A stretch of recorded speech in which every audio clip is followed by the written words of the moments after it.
Bueno, bienvenidos nuevamente a este nuevo episodio de The Legal Hack. ¿Tenemos nombre, chicas? Sí, qué reunión, sí tenemos nombre. Increíble. Agradecemos a toda la audiencia que les ha encantado todo lo que hemos hecho, así que vamos a seguir haciendo contenido para ellos. Hoy vamos a hablar de un montón de aspectos básicos y para que la gente entienda, un tema que se nos ha presentado mucho es la inteligencia artificial. Sí. Entonces, he notado que para poder explicarla hay que tener muy claros los conceptos de propiedad intelectual. Y hoy vamos un poco a hacer un esquema de lo que es la propiedad intelectual en los Estados Unidos. A veces vamos a hablar de algunas cosas que tienen que ver con el campo federal, la mayoría de las cosas.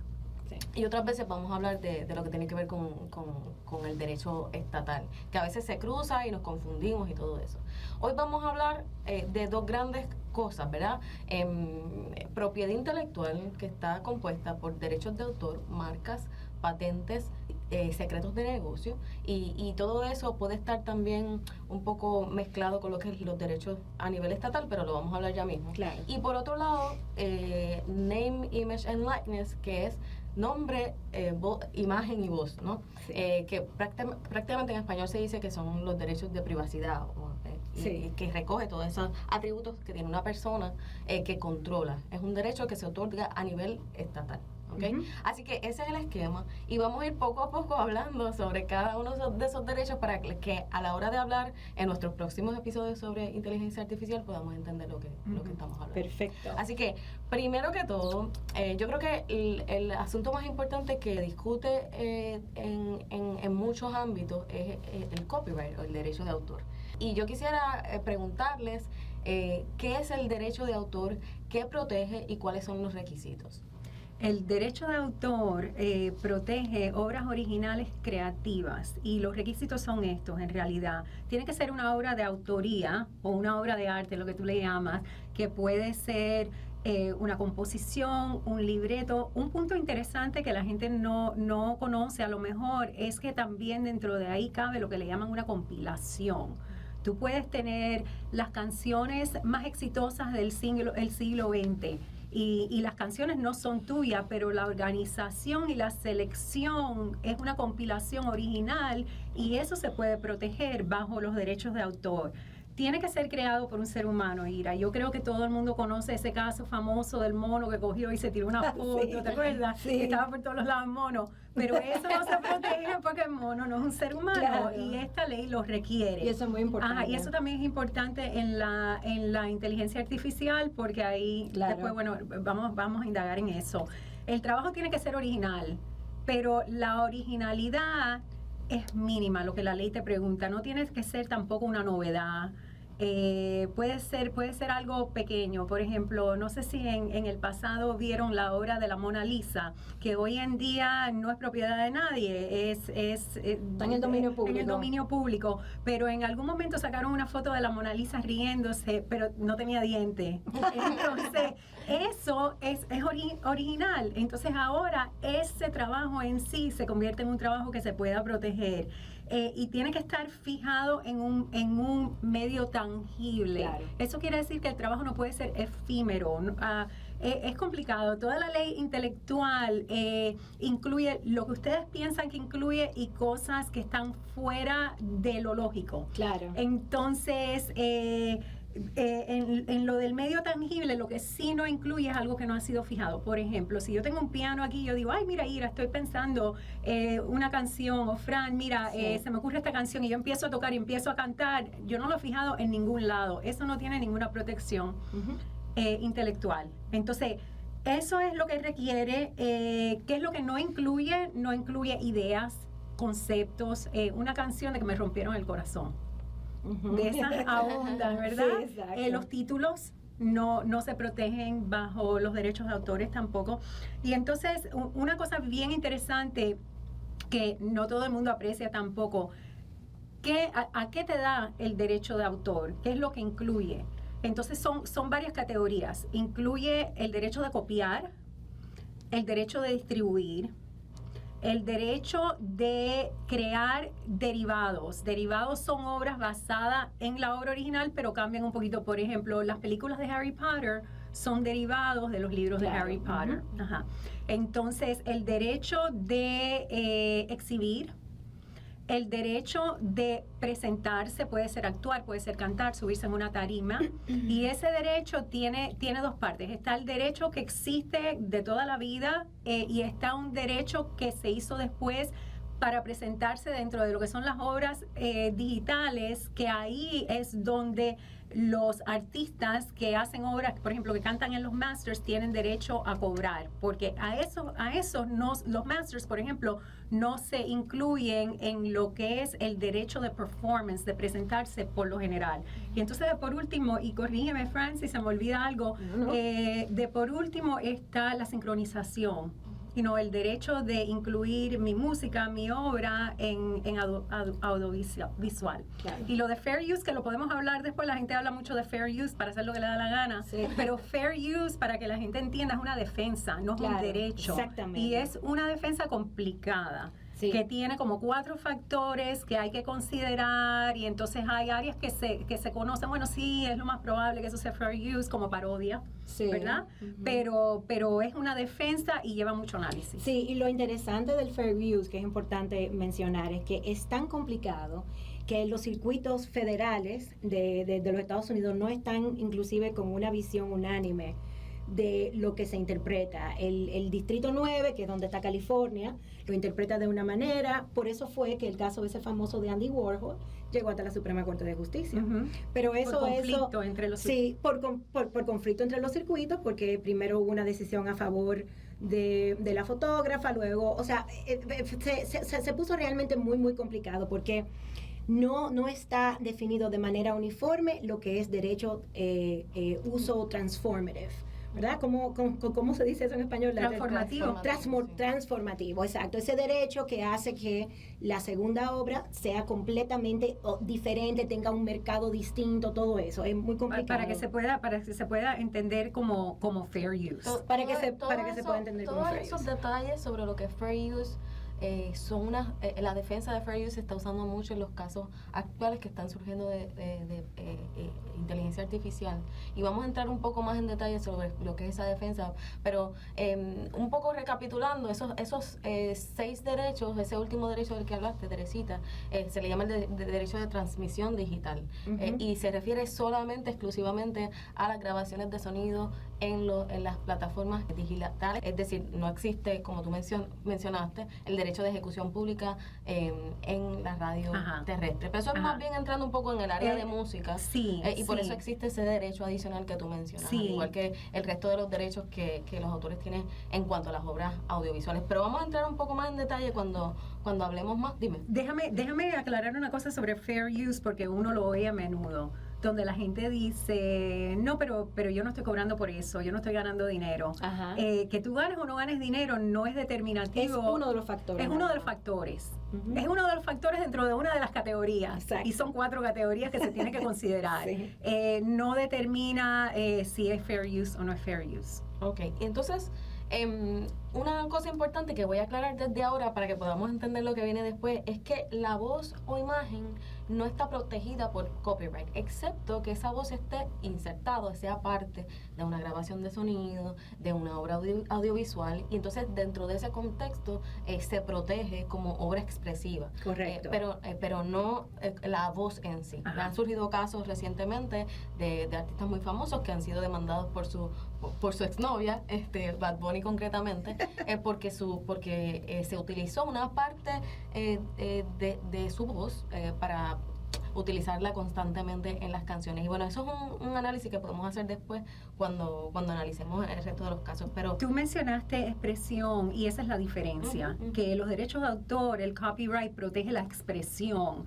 Mi voz, mi cara, mi imagen, mi nombre, no son expresiones, son hechos. Ujú, Sí, son derechos de privacy de la persona. claro, Ajá. y ya mismo vamos a hablar de eso. También quiero aclarar que no se requiere registro. En los Ujú. Estados Unidos no Sí. se requiere registro para tener el derecho. Eso es distinto a si tú puedes o no ir al tribunal Claro. para poder demandar a una persona que está utilizando tu obra sin licenciamiento adecuado. Pero sí tienes el derecho y puedes reclamarle fuera del tribunal a la gente. La gente se Exacto. confunde mucho con eso. Otra cosa es lo que pasa en el tribunal y si eso es Sí. viable o no. Claro. Y yo te puedo abundar un poquito Claro. sobre eso, pero muy, muy cortico, porque a mí me pasa cada rato cuando vienen no entienden, o sea, por qué tengo que tenerlo registrado. Es un requerimiento legal para tener el requisito de standing, o sea, de tener derecho a demandar. Entonces, la ley lo dice, tiene que estar registrado. Lo bueno es que la Oficina de Derecho de Autor tiene la facultad, por medio de un proceso de expedito, que puede solicitar el registro de la obra por razones de litigio y por un valor mucho mayor que se le paga a la Oficina de Derecho de Autor, no al abogado. En una semana te sale tu certificado de registro. La diferencia es que si la obra fue copiada, luego de que se hizo el registro, entonces se pierde el derecho a reclamar honorarios de abogado, que son muy importantes, porque no tienen que, porque si bien es cierto que el cliente lo avanza o lo pudiese avanzar, una vez se gana la demanda, pues se puede recuperar, se recuperaría todo lo que se gastó, siempre que sea razonable, hay algunas pautas, ¿no? Y por otro lado, se pierde también la facultad de poder solicitar statutory damages, que son daños prescritos por la ley, que van desde $700 por incumplimiento, o sea, por infringement, hasta $150,000 si la razón fue willful, si fue sabiendo, adrede, Ajá. si fue sabiendo que se hizo el incumplimiento. Y lo bueno de eso es que hay veces, si tú tienes el reclamo, pero tus daños son pequeños o relativamente pequeños, y de pronto los daños que te da la ley, los 150,000, por ejemplo, son mucho más grandes. Entonces tú escoges como litigante, yo quiero pedirle a la corte que me dé mis daños pequeñitos o los daños... Tiene más la facultad, exacto, tiene la facultad. Y si no se hace ese preregistro, que lo ideal sería que todos registraran su propiedad intelectual antes de que surgiese la infracción, en ese caso, realmente se abandona. Sí, o sea, si no se registra, abandonas esa facultad y lo único que puedes recuperar es el dinero que hizo el infractor.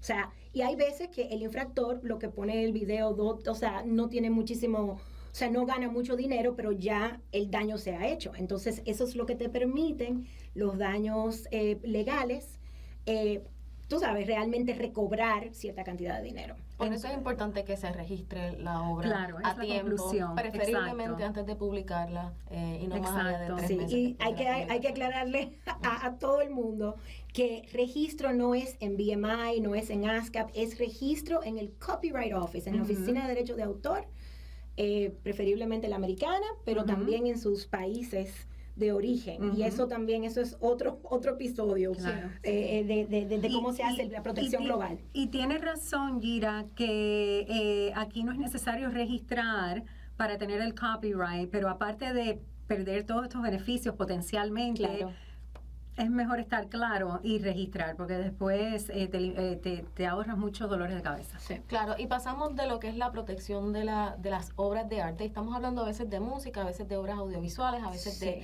pinturas, pero esto abarca todas las obras de arte. Pasamos de ahí a lo que es la protección, como hablamos afuera de cámara, del consumidor. Vamos a la categoría de marcas, y las marcas tienen una función particular que protegen el consumidor. Francelina nos va a hablar un poco sobre cuáles son los requisitos. Sí, perfecto. Eso que tú mencionas, Gira, lo estuvimos hablando fuera de cámara, es algo tan importante. Muchos de mis clientes y muchas personas piensan, mi marca, hay siempre un sentido como de posesión, ¿no? Pero en realidad las marcas están diseñadas para proteger al consumidor. Es que el consumidor, al ver ese símbolo, al ver ese nombre, esa combinación de colores, sabe que ese producto o ese servicio viene de un origen específico. Por ejemplo, si yo veo, no sé, o sea, hay muchísimas cosas. Veo los colores de Tiffany, ¿no? De esa marca famosa de prendas, y ya yo veo ese azul y veo una cajita azul, inmediatamente en mi mente yo digo, es una joya de Tiffany. Entonces, ese es el poder tan grande que tiene una marca. Entonces, las marcas son importantísimas no solamente para los productos, pero para los servicios también. O sea, hay frases, por ejemplo, famosas que uno sabe, mira, esa frase vino de ese. Tú tienes un ejemplo muy bueno de una frase, let's get ready to rumble, ¿no? Esa frase se hizo súper famosa y de hecho tiene protección como marca. Y así hay miles que no me vienen a la cabeza ahora, claro, pero son, o sea, en realidad es tu footprint en el mundo digital. Por eso ahora mismo estamos teniendo, por ejemplo, en mi oficina, nos da mucho trabajo hacer el proceso de clearance, que es el proceso cuando un cliente viene y dice, mira, quiero usar esta marca, quiero sacar este logo. Nos toma, no sé, 1 o 2 semanas realmente hacer la investigación para ver qué está disponible y qué se puede registrar. ¿Por qué? Porque todo el mundo que está en negocio está realmente, sale su carta de presentación, es con la marca. Claro, y las marcas no requieren registro. Y eso es una concepción muy también, una pregunta muy común que me hacen. Requiere que se use en el caso de la ley federal en el comercio interestatal, en el caso de la ley estatal en el comercio de ese estado en específico. Hay un montón de reglas que determinan quién la usó primero, quién la usó después, en dónde la usó, si la usó fuera de Estados Unidos, porque el registro en Estados Unidos es territorial y la protección.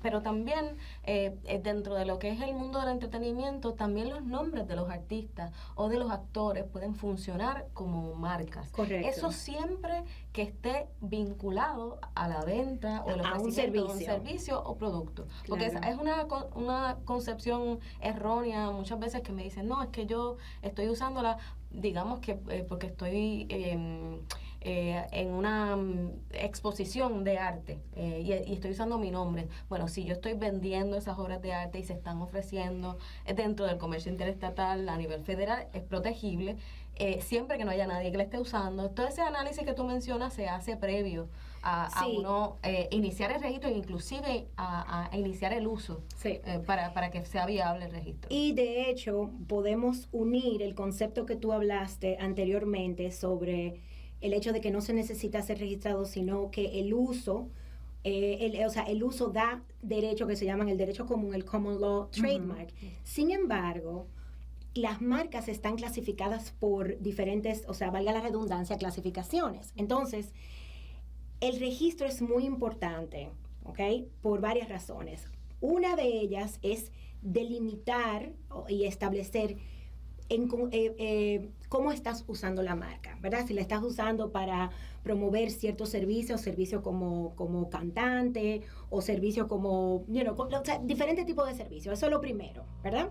Y la otra razón es para poder asegurarse de que nadie te esté copiando. Es lo mismo, ¿no? Si bien es cierto que el derecho existe, es mucho más efectivo el registro para entonces uno poder enviar, inclusive se hace el enforcement digital de una manera muy eficiente, simplemente mandando el certificado de registro.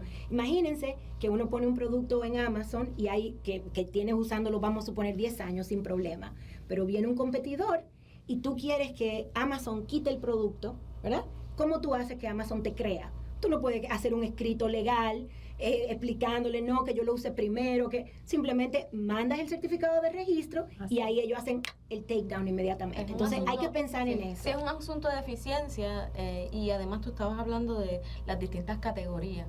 Y puede ser que una marca se utilice para un producto o servicio que no tiene absolutamente nada que ver con otro y que puedan coexistir, porque no tienen nada que ver. Eso tiene algunas excepciones con las marcas que son muy conocidas, etcétera, pero también tiene esa función. Frank, danos unos ejemplos de las categorías, porque las personas a lo mejor no aprecian lo que claro queremos que sí. decir. Por ejemplo, la categoría de apparel, que es de ropa, que es una categoría muy, muy común, está en la clase 25. Pero, por ejemplo, si vas a vender cinturones de leather, está en otra clase, la clase 18 creo, ¿no? Si vas a vender shampoos, si vas a vender cremas, no sé qué, es otra clase. O sea, y me parece que la clase 3. Entonces, todo está clasificado. Los servicios, por ejemplo, educacionales.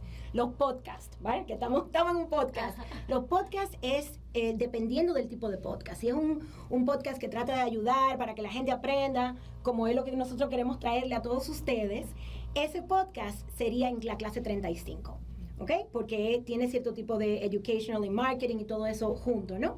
Entonces, es súper importante. Y mi clase favorita es la de entretenimiento, la 41.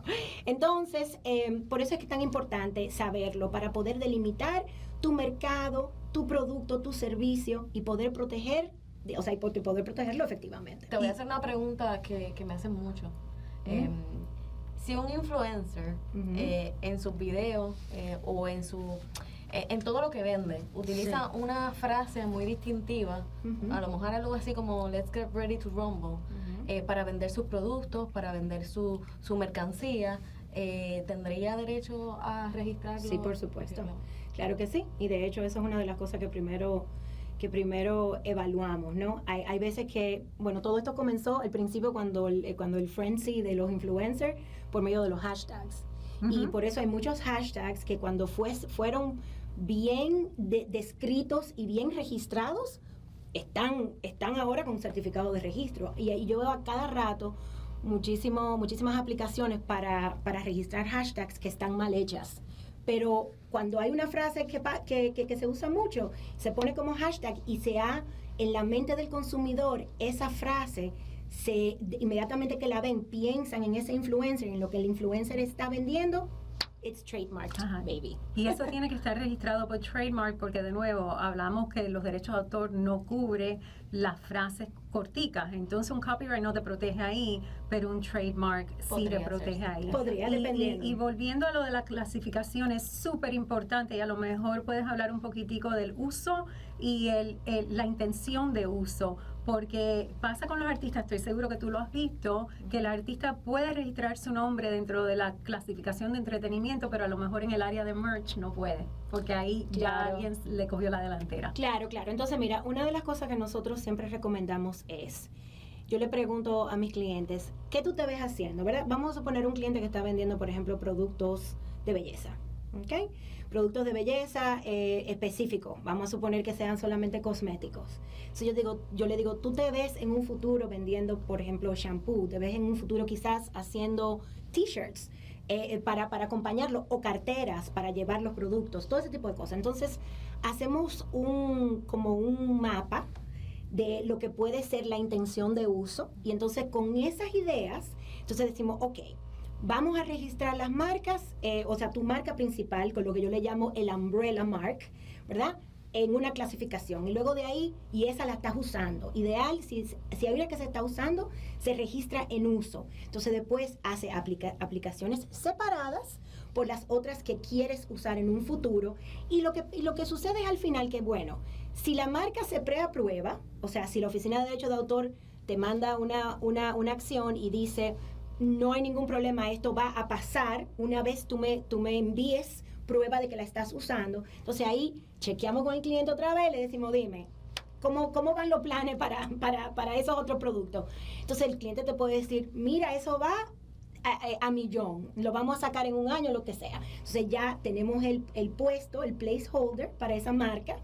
Y si, por ejemplo, el cliente dice, tú sabes qué, Francelina, que eso me pasó los otros días con un cliente de joyas, que te hace joyas bellísimas y quería también hacer productos de leather.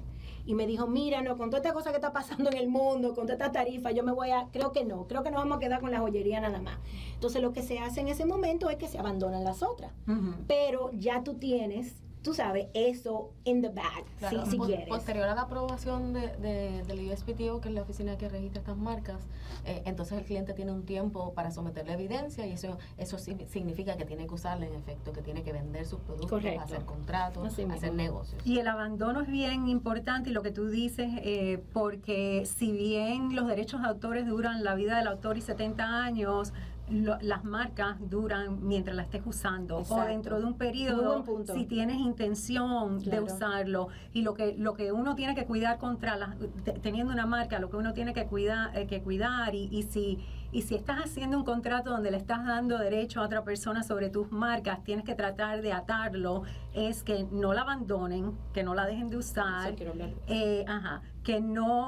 la echen a perder. Las marcas pierden valor con conceptos que se llaman tarnishment, or blurring. Tarnishment es, por ejemplo, que usen tu marca conjunto con algo de mala reputación, o que estén haciendo ropa y las ropas salgan de mala calidad. Y tú no te encargues también de ir tras de esas personas que están utilizando tu marca. Sí, también hay que estar constantemente. Esas son dos cosas importantes. Y está el balance. Por ejemplo, lo he tenido un contrato donde alguien me ha dado los derechos y me ha dicho, no, pero tienes que asegurarte de que mi marca no it doesn't blur, there's no tarnishment, entonces o que no se abandone. Y entonces yo le digo, ok, pero la responsabilidad sigue siendo tuya, de que si tú ves algo me tienes que avisar. Entonces ese juego entre los abogados haciendo contratos. Sí, y no solamente eso, hay dos cositas que voy a mencionar rápidamente.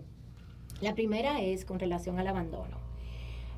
Como dije anteriormente, ¿verdad? Que la Oficina de Derechos de Autor está saturada con tantas aplicaciones y los dueños de negocio, los emprendedores, todos quieren también tener marcas distintivas y por eso el proceso de clearance se hace tan difícil, ¿no?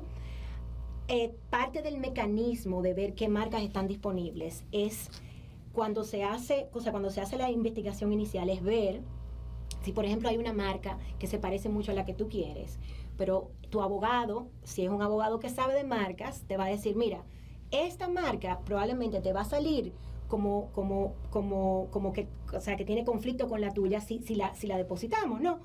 Pero mi equipo se acaba de dar cuenta, porque eso es algo que nosotros hacemos cuando estamos haciendo el clearance, que no la están usando. Entonces, ¿qué pasa? Si la ley dice que si tú tienes 3 años sin usar la marca, ¿ok?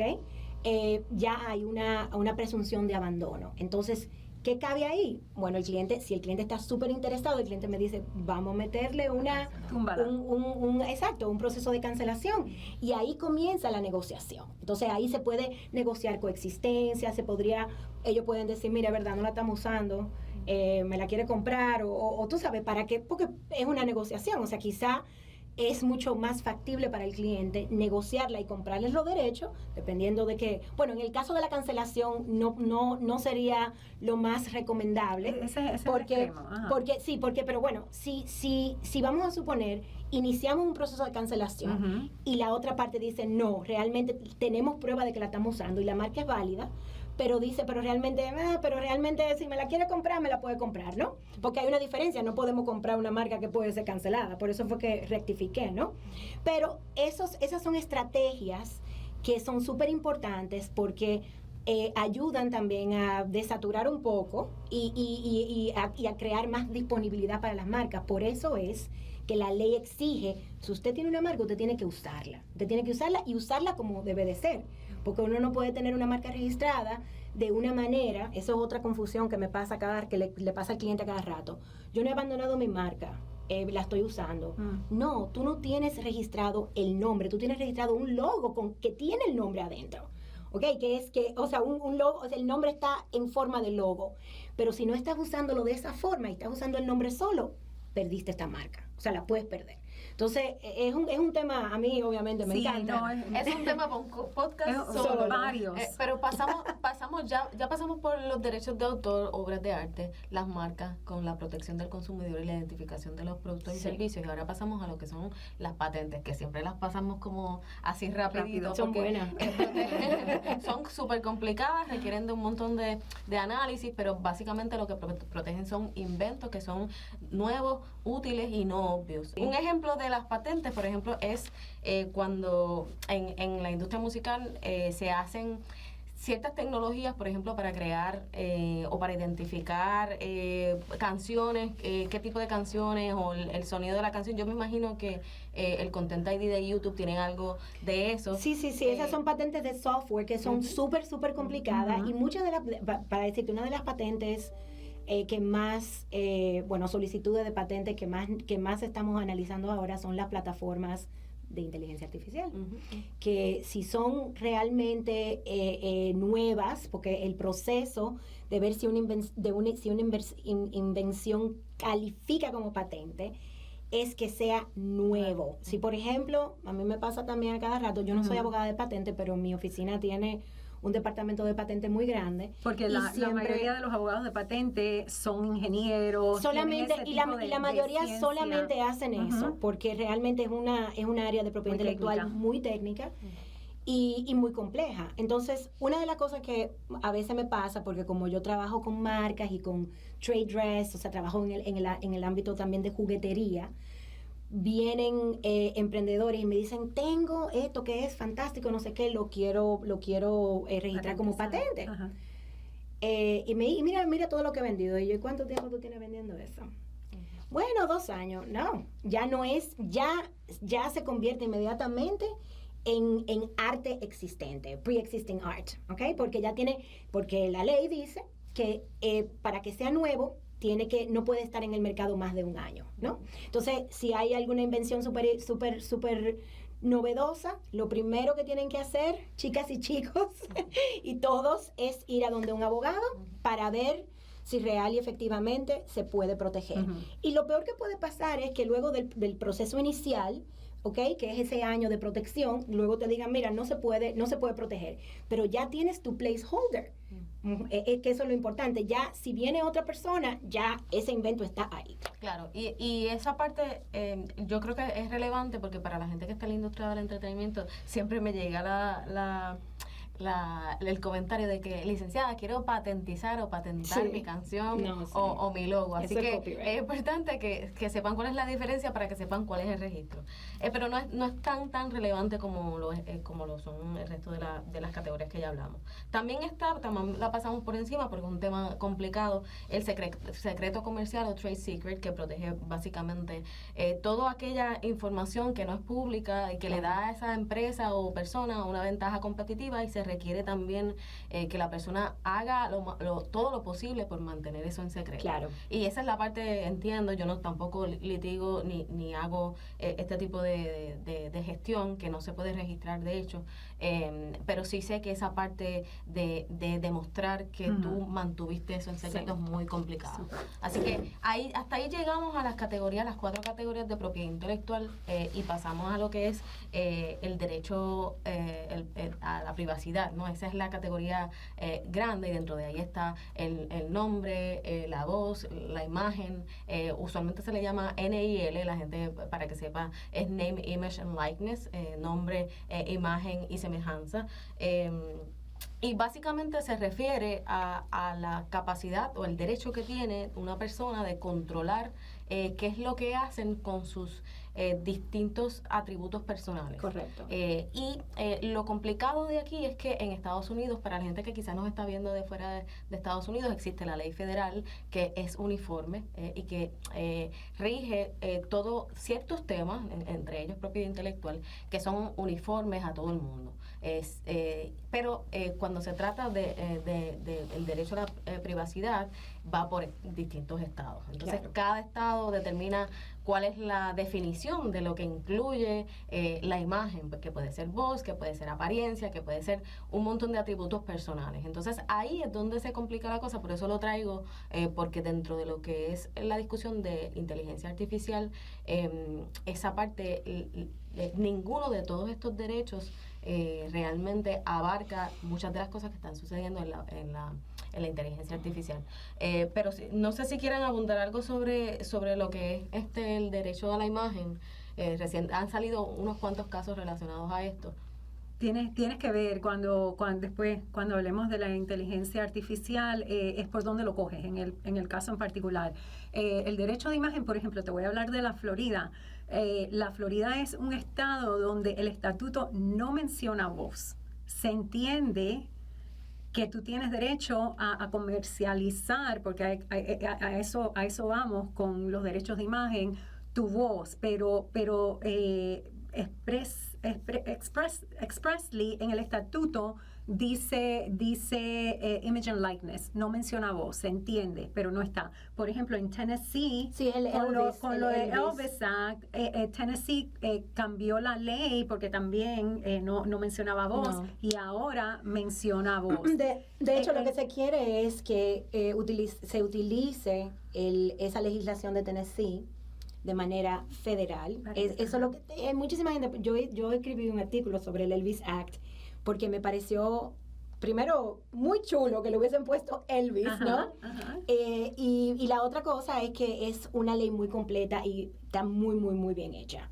Entonces, se puede utilizar y se está haciendo, o sea, se está utilizando como marco a seguir, porque como ustedes saben, chicas, lo más importante ahora mismo es el name, image and likeness, porque lo está, o sea, en el área que manejamos nosotras, está en todos los lados. Lo utilizan los influencers, obviamente, lo utilizan el talento, lo utilizan los políticos, lo utiliza todo el mundo, o sea, y en la Florida, o sea, lo comercializa, ¿no? Y en la Florida, Fran, la ley cambió para incluir a los atletas universitarios. Claro, que sí, esa es otro una área tema. que está súper caliente en lo que es el estado de la Florida, dándole el derecho a estos muchachos que aún Que no siendo lo tenían. estudiantes, que no lo tenían, ellos mismos controlen el derecho comercial sobre su nivel. Eso ha sido muy bueno, no solamente para los atletas, obvio, pero para la industria también, porque una de las cosas más, una de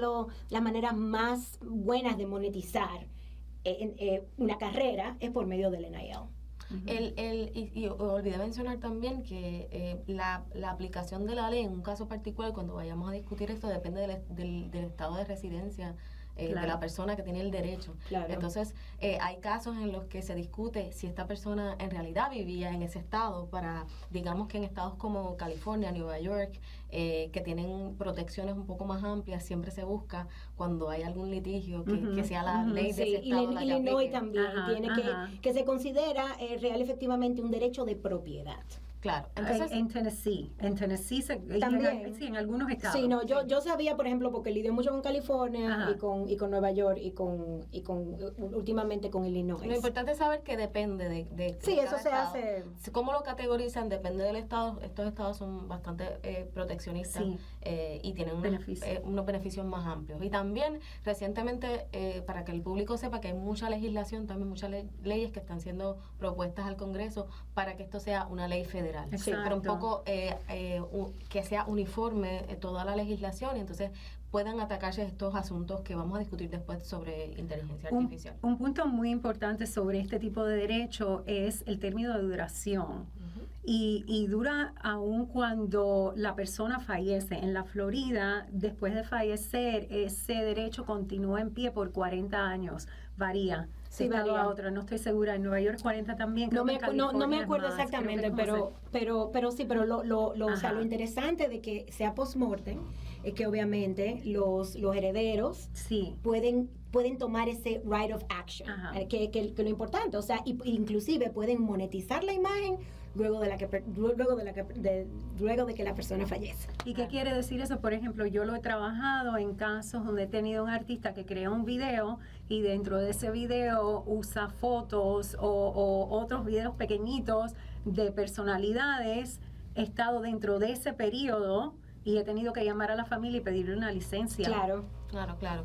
Y les iba a dar un dato curioso que mucha gente conoce, que es que el actor de Star Wars, James Earl Jones, sí. Darth Vader, licenció a una compañía, antes de morir, licencia a una compañía de inteligencia artificial su voz para que se utilizara luego de que él murió. Así que tan importantes son esos derechos como también que las personas pueden grabarlos ahora con inteligencia artificial para que puedan ser licenciados y utilizados después que se mueran. Sí, Eso es una locura. Es una locura. Sí. Yo, de hecho, yo creo que yo se lo había contado a ustedes, pero yo hace no mucho cerré un contrato de licencia a nombre de uno de mis clientes, un high profile, y realmente la imagen se va a utilizar en una plataforma de inteligencia artificial.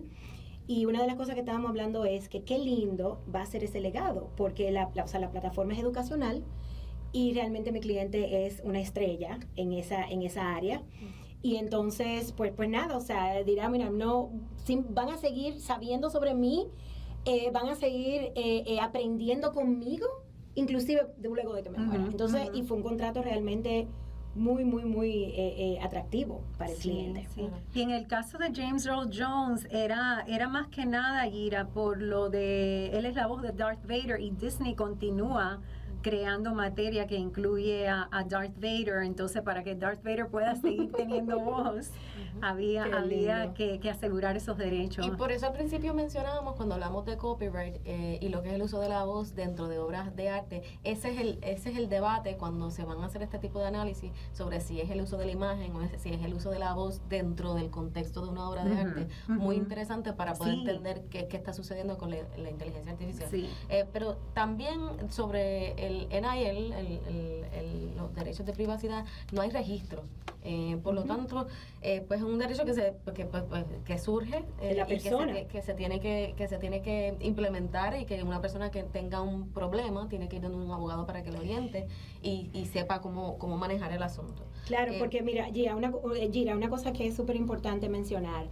Cuando hablamos de registro de copyright y hablamos de registro de patente y registro de marcas, decimos, bueno, si registramos, tenemos una forma de cómo reclamar, ¿no? Y hay una measure of damages y todo eso. En los NILs, que es algo que es súper interesante, porque, señores, la carrera de nosotros es súper chula. Es algo muy interesante. Hay que mirar a la ley, o sea, hay que mirar los casos y cómo se han decidido, porque no hay una decisión perfecta al respecto, pero muchas personas dicen que, por ejemplo, si alguien utiliza tu imagen sin permiso, ¿cuál es el measure of damages? O sea, ¿cuáles son los daños? ¿Verdad? ¿Por qué? Porque tú no tienes una ley, que diga específicamente cuánto tú vas a cobrar, como pasa con las marcas y como pasa con el copyright, que ya después que tú lo tienes registrado, ya tú tienes cierto tipo de guidelines, ¿no? En este caso, hay gente que dice que debe de ser lo que cuesta la licencia. Por ejemplo, si tú vas donde una persona extremadamente famosa a pedirle, por ejemplo, otra vez a nuestro querido Bad Bunny, tú vas a pedirle una licencia para que endose un producto, ¿verdad? Si toman ese producto y hacen algo con él sin la autorización del artista, ¿cuáles son los daños y perjuicios? Entonces, en un lado puede ser, bueno, lo que vendiste, pero ¿y si no se vendió casi nada? Ya el daño está hecho. Entonces, por eso hay muchas personas que dicen, debe de ser, si Bad Bunny cobra $1 millón por endosar un producto de esa categoría, eso es lo que le debe de tocar. Y eso estamos nosotros ahora mismo lidiando con esa situación. Pero un factor importante en lo que tiene que ver con estos derechos es que la mayoría de las legislaciones se refiere a uso comercial. Sí, claro. Entonces, ese análisis también es importante. Claro. Porque si eso no es un uso comercial, si se está usando dentro de un contexto u otro, eso también requiere de un análisis muy intenso a nivel de verdad, de cada estado, lo que establece cada estado. A nivel de daños, que es más importante. Pero también es el uso comercial que tú le puedas dar a tu voice, image and likeness y lo que vale. E inclusive, Fran, a lo que tú comentaste, hay casos donde las cortes han encontrado, ok, sí, hay una violación de tu name, image and likeness, pero tú no eres famoso, a ti no te conocen ni en tu casa, you know? Los daños para ti, tú no eres Bad Bunny que de pronto dejó de ganar $1 millón por un endorsement, nada más para referirme a un número, aunque el producto vendió o no vendió. Exacto. You know? ¿Qué es lo que te dieran a ti si alguien fuera a pedirte una licencia? Entonces la corte dice, mira, técnicamente está bien, se violaron tus derechos, pero lo que te voy a dar son 5 kilos. Sí, exacto. Básicamente. O sea, sí, claro. Eso es súper, Tere, muy buena observación. Y dentro, usualmente la gente dice, bueno, si no hay registro, la gente se siente como que hay incertidumbre, ¿no? Porque como lo reclamo. Pero una pregunta para ustedes es, ¿qué puede hacer las personas cuando están en sus carreras, sean actores, sean cantantes o sean inclusive influencers? ¿Qué pueden hacer en sus contratos para protegerse del uso sin licenciamiento o el uso eventual, por ejemplo, con inteligencia artificial de su imagen? Eso es una pregunta muy buena. Mira, yo siempre cuando hablo de talento, que pueden, o sea, ya sabemos que la palabra talento / creador es una palabra muy, o sea, es un concepto muy amplio, ¿no? Lo primero es registrar, o sea, registrar, si tienes marcas, registrar marcas, si estás ofreciendo servicios, lo que hablamos anteriormente, ¿verdad? De hacer el 360 en cuanto a tu propiedad intelectual, tenerlo registrado en In the Bag, eso es lo primero. Y segundo, negociar cláusulas restrictivas, ¿ok? En los contratos, como son mi cláusula favorita que se llama la cláusula de derechos reservados. Entonces, ahora yo tengo varios mecanismos con AI porque amo AI, pero le tengo mucho respeto también, porque no hay que ser, o sea, porque tú sabes, se puede salir de nuestras manos. Entonces, ¿qué vamos a hacer? No lo podemos ignorar. Tenemos que aprender a navegar, ¿verdad? Y a ser futuros profesionales y futuros emprendedores utilizándolo bien. Y una de las primeras cosas que tenemos que hacer es poner poner mecanismos restrictivos para poder proteger al cliente. Y como te digo, ya yo tengo una forma hay algunas cláusulas que yo uso que son exactamente para eso. Yo creo que para que lo simplifiquemos, lo que tiene que ver con el uso de la imagen y todos los atributos personales de esa persona que está haciendo ese contrato, digamos, como para uso de una gran compañía, una gran campaña de publicidad, yo creo que el lenguaje debe ser muy específico de hasta dónde llega ese uso. También, sí. No solo en la vida, o sea, no solo el uso de la voz en sí y de su imagen en sí, cuando la persona pues está haciéndolo ahí en un video o en un comercial quizás, utilizando la voz, pero sí, también las restricciones que pueden haber. Sí, el scope de la licencia. Claro. Estos son los dos lados de la moneda. ¿Qué derecho tú le das y qué derecho que tú retienes? Entonces tú te preguntas, bueno, ¿necesito decir eso o necesito decir, mira, yo te doy esto y todo lo otro me lo reservo? Yo haría las dos cosas. Exacto, y por eso los contratos de nosotros tienen 50 páginas. Sí. Bueno,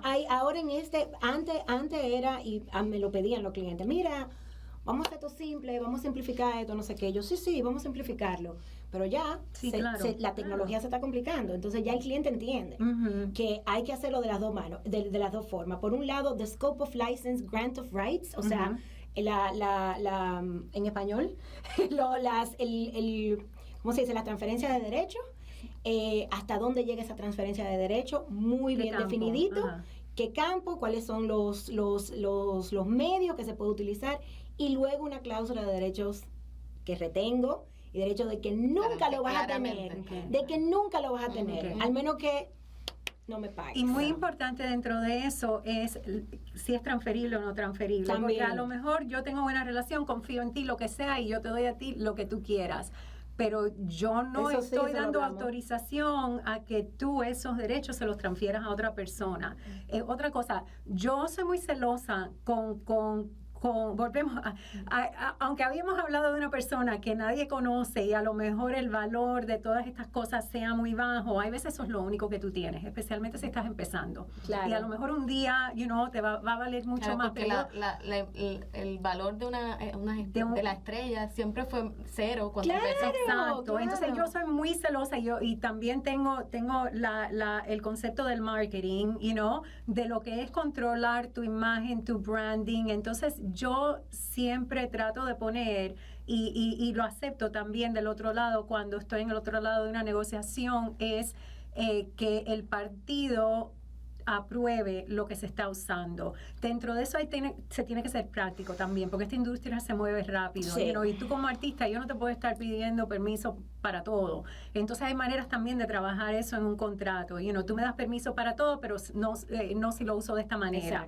Hay muchas maneras de construir ese muñeco, pero que la persona trate de retener permisos sobre cómo se usa su voice, image and likeness, y que ese permiso sea por escrito, para que después no haya dudas, para que después no tengas a alguien que diga, no, pero si tú le dijiste a fulano que estaba bien, no, que está por escrito, entonces no di ningún permiso. Exactamente. Claro, y yo creo que el bottom line de este podcast de hoy es, aparte de lo que son los registros, estar atento a todo lo que uno está haciendo, siempre buscar un buen abogado especializado en área y abogada, especialmente nosotras, para hacer todo este análisis, para entonces prever o prevenir todo lo que pueda suceder más adelante y no tener que estar bregando con casos y cosas en la corte.